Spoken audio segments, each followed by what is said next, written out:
Hello everyone, আপনারা দেখছেন আপন মাজিদ ব্লগস এবং আমি সাইফুল আপন আছি আপনাদের সাথে এই ক্রিসমাস ব্লগে পুরো এই ব্লগটি জুড়ে। আজকের এই ব্লগটিতে আপনাদের জন্য আমি রাখার চেষ্টা করব আতচা থেকে সেরানো পর্যন্ত যেই সকল লাইটিং প্লেসগুলো আছে, বিশেষ করে এই ক্রিসমাসের সময় সেই প্লেসগুলো আমি আপনাদের দেখানোর চেষ্টা করব। এই মুহূর্তে আমরা আছি আতচা রেনফি স্টেশনের সামনে যে গোলচত্বরটি আছে সেই গোলচত্বরের সামনে। দেখতে পাচ্ছেন কত সুন্দর আলোকসজ্জা চারিদিকে। সো আমি আজকে আর কথা বাড়াবো না, দেখতে থাকুন, উপভোগ করুন।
এই মুহূর্তে আমরা যে প্লেসটির সামনে আছি এই প্লেসটির নাম হলো বাঙ্কো দে স্পানিয়া, ইংলিশে যেটাকে বলা হয় ব্যাংক অফ স্পেন। অনেক সুন্দর একটি প্লেস, অনেক বড় সড়ো একটি প্লেস, অনেক নাম করা, অনেক ফেমাস একটি প্লেস। ব্যাংক অফ স্পেন এই প্লেসটি সিভিলেসে অবস্থিত এবং তার পাশেই কাইয়ে আলকালা। আমি আপনাদের কাইয়ে আলকালা দেখানোর চেষ্টা করছি। দেখতে পাচ্ছেন কত সুন্দর আলোকসজ্জা এই কাইয়ে আলকালা।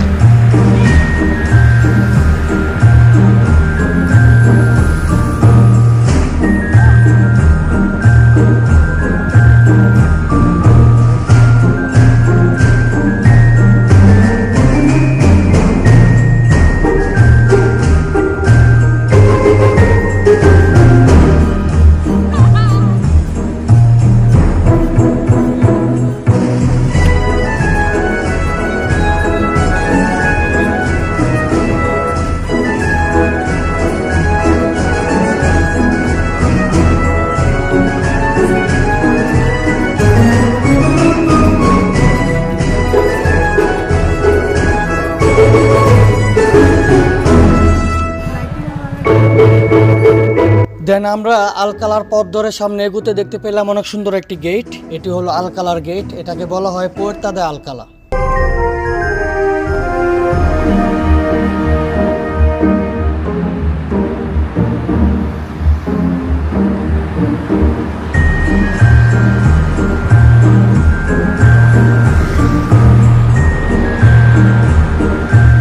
আর এই পুয়ের্তা দে আলকালার পাশেই ছিল আমাদের পার্কে দে রেতিরো। পার্কে দে রেতিরোর অনেক ব্লগই আপনাদের মাঝে আমি নিয়ে আসছিলাম। যাই হোক, সো এই প্লেসটি অনেক সুন্দর লাগছে দেখতে। আর এই পার্কটির পাশে এই সেরানো, এই এলাকাটি অনেক সুন্দর, অনেক নাম করা একটি প্লেস, অনেক ভিআইপি একটি প্লেস। যাই হোক, দেখতে পাচ্ছেন কত সুন্দর সুন্দর রেস্টুরেন্ট আছে। আমি আপনাদের এই রেস্টুরেন্টগুলো দেখানোর চেষ্টা করব এবং এই জায়গার এই প্লেসের যে আলোকসজ্জাগুলো আছে সেগুলো দেখানোর চেষ্টা করব।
গাইস, এতক্ষণ আপনাদের আমি দেখানোর চেষ্টা করলাম আতচা থেকে সেরানো পর্যন্ত যেই সকল লাইটিং প্লেসগুলো আছে সেই প্লেসগুলো। দেন আমরা ব্লগের একেবারে শেষ প্রান্তে চলে আসছি। আজকের ব্লগ থেকে আমরা বিদায় নিচ্ছি। ভালো থাকবেন, সুস্থ থাকবেন। আসসালামু আলাইকুম।